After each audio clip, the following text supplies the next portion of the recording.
Now, in order to better track the spread of the coronavirus in Israel, the government has now approved the use of cell phone tracking technology on confirmed coronavirus patients in quarantine. Meanwhile, Prime Minister Netanyahu has greenlit plans to use anti-terror surveillance technology on the entire general Israeli public. And within just 24 hours of the initial push, the Justice Ministry has signed off on the idea. But many are concerned over privacy and civil liberty violations.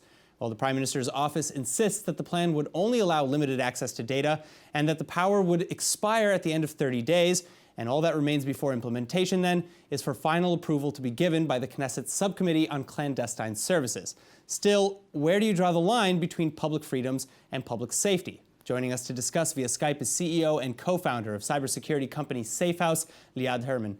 Liad, thank you for joining us. Now, let's just start with the how. How can civilians be tracked this way? In what way is the technology used?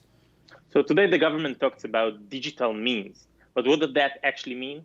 Starting from cell phone tracking, from cell towers to GPS tracking, towards something more severe, like going into the where do you browse the web, how do you browse the web, and so on.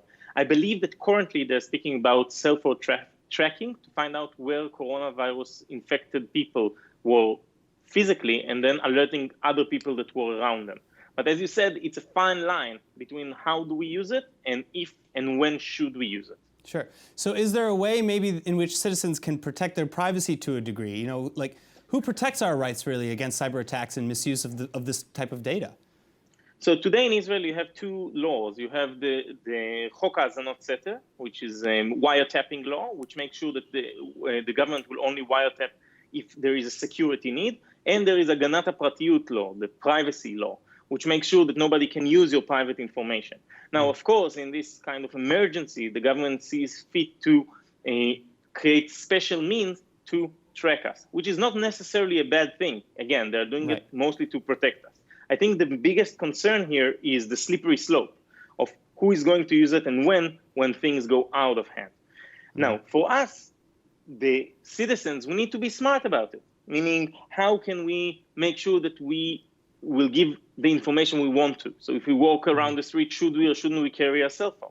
If we use the internet, we should use means that give us privacy and security. It's not only the government. The last 2 days alone in Safehouse, we've seen a spike of cyber attacks in Israel, copying famous websites like Netflix and PayPal, and we should protect ourselves with any means necessary. All right, so, are there any other countries in the world that are really using this type of technology to track their citizens to prevent the coronavirus? Yeah, it's not a thing that is only Israeli. We see it in South Korea, we see it in Taiwan, we see talks about it in Japan, we see talks about it in China, which again, it's hard to say what's true out of there or not. But it's not a unique thing for Israel. It is unique considering the political situation we're in, and it is unique considering who and when will this thing blow off. Meaning, again, I don't see it. It's a lot like any other means of governing, like the police, like wiretaps. It's a matter of if there is a real need and do we use it to protect the public and not invade him. All right, or invade his privacy. So my final question, with just a short amount of time left, is it ethically permissible to choose to follow civilians in other cases, such as to prevent crime or to locate suspects at murder sites? It's a big philosophical debate. Like when it comes to terrorism, is it ethically possible? We believe so. When it comes to crime, is wiretapping ethical? Depends on the situation. And this is a very, very weird situation.